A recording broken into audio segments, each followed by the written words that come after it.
Hello, this is the TRITON compact router, 1.5 horsepower, that I've recently purchased. It's probably the smaller one of the range, but it's quite adequate for general stuff, unless possibly you're a professional. I bought this particular router to mount into a table. It has a unique feature that you can, with quick release catches on the bottom, which allows you to quickly insert and remove from underneath the table without too much hassle. Now this TRITON do the router table specifically for this task, but I didn't want to buy the table at £130, and I got a small shop and nowhere to put it, so I thought I'd make my own. And so I'll show you how I went about that. And you don't need to buy the plate to mount it on as a separate thing. You can use the plate that comes with it. I'll show you how we do that. First of all, I needed to make a table that I could drop onto my chop saw bench here, which, as you can see there, that's exactly what I've done with an old kitchen cabinet door, and I'll show you how we went about making that. So this is the router, as you can see, and I've removed this plate. I've just taken that off and left the router there. So that's the router. Not much really to say about that. But it comes with this winding handle and with this base plate and a fence that fixes onto the base plate. That fixes on the end of this base plate so that you can run it along the edge of your timber. But we're not going to use that. We're going to use just this this plate here in the middle. So I'll show you how we went about doing that. I'll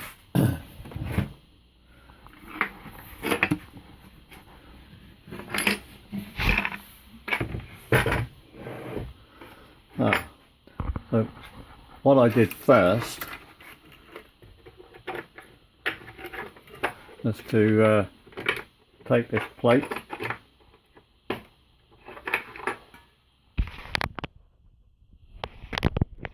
and drop it, put it onto this board in the appropriate position that I wanted it.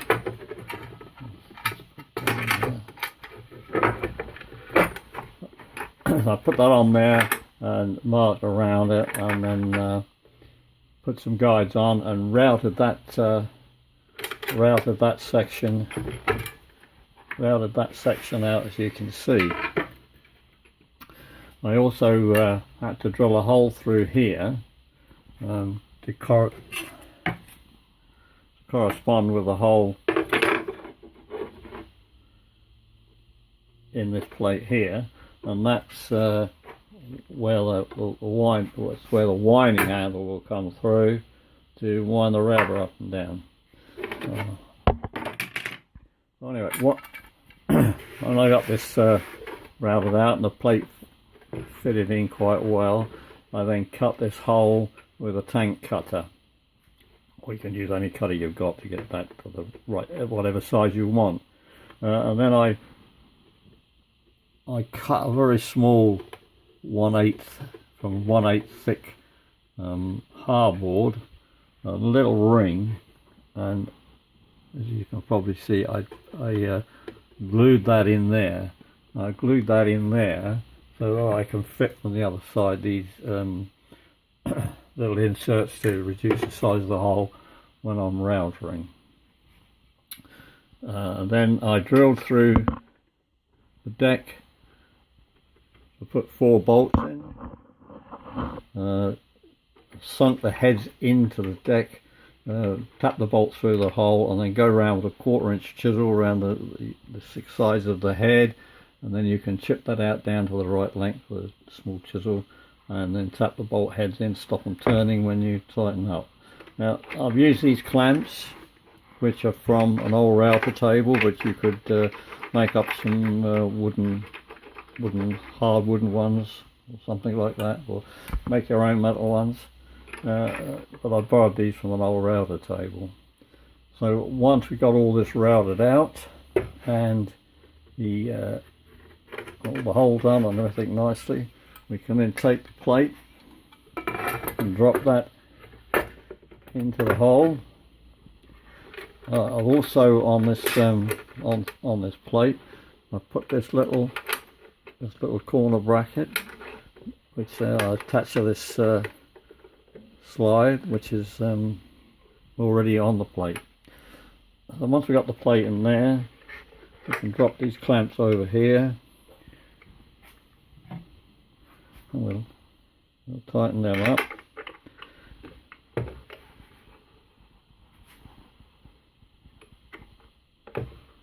I say you could make this tabletop from some 3/4 ply maybe, or whatever material. If you've got an old cabinet door, it's good. It's nice and flat and solid.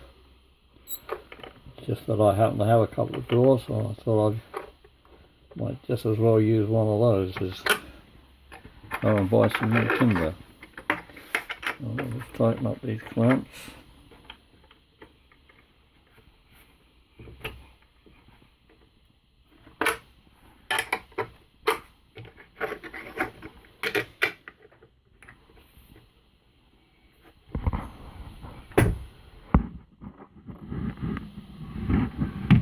That should do for this particular. And we take we get this router, and we're going to drop these little clips into these holes here. Now we want to get the this locking handle for the plunge to the front, so we can get to that quite easily when the table's all mounted up. So let's drop those in there. If I can do that.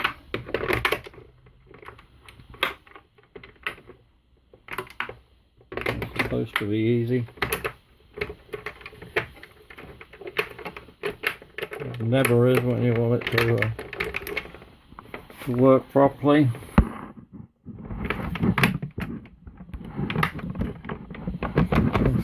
That won't go in there.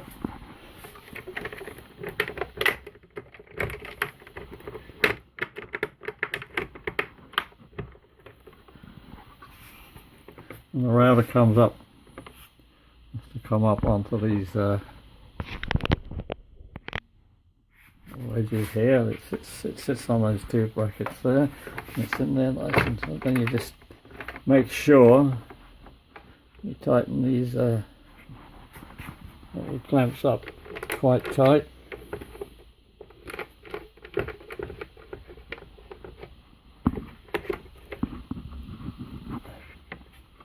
Like so, and that's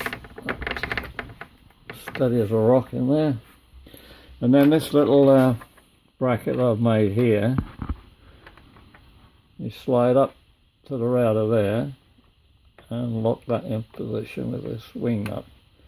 Now I've just done that as a little safety factor, just in case when I'm routing this they should come loose, but keep an eye on that, just to stop the router sliding back out of those slots.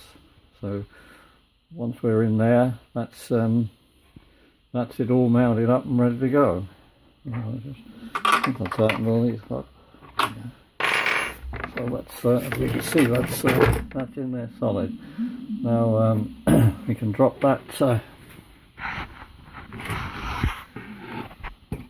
onto my table, onto my bench.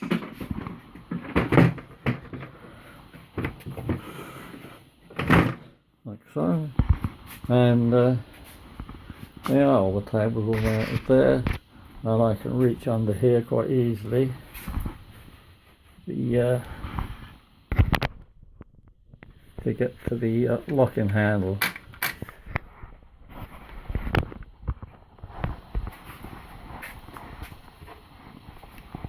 And this winding handle then, let's go down in this hole.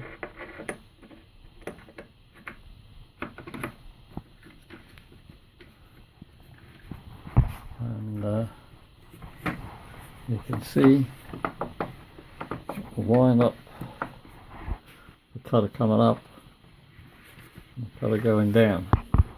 Now this is how I chop these bolts in with a little quarter chisel. You just mark them round with a chisel and then set them in so they're just below the surface, and it's tightened up. And then this is the little hardboard ring I was telling you about that I put in, so you can put these in and that will hold those in there like so. I'll just cut that out of a little bit of hardboard, just sort of thick like that. It's faced hardboard, 1/8 thick. I just cut the inner circle out with a tank cutter, then mark the outer side ring, and then cut that round on the bandsaw, and then finished it off on my sander to get it to fit nicely, and then just pushed it down to the depth of the thickness of the ring and glued it in position. That works quite well. So that's it really. That saves you buying a tail, and it's easy to get the router in and get the router out, and easy to get the plate out if you want to use that outside of the table. So later on I'll probably put a fence or something on here, I don't know. I've got an old fence here from an old table which I may modify and use that. I've got the dust extraction and all that's on the back of that, so I may modify that, or I may make a new one. But I'll come back another time and show you there what I've done on that. So it's a good little router, it's a good buy. It's I paid about £120 for this one. So if you're looking for a router that has a good feature, this is the one to buy. Thanks for looking, and I'll see you later.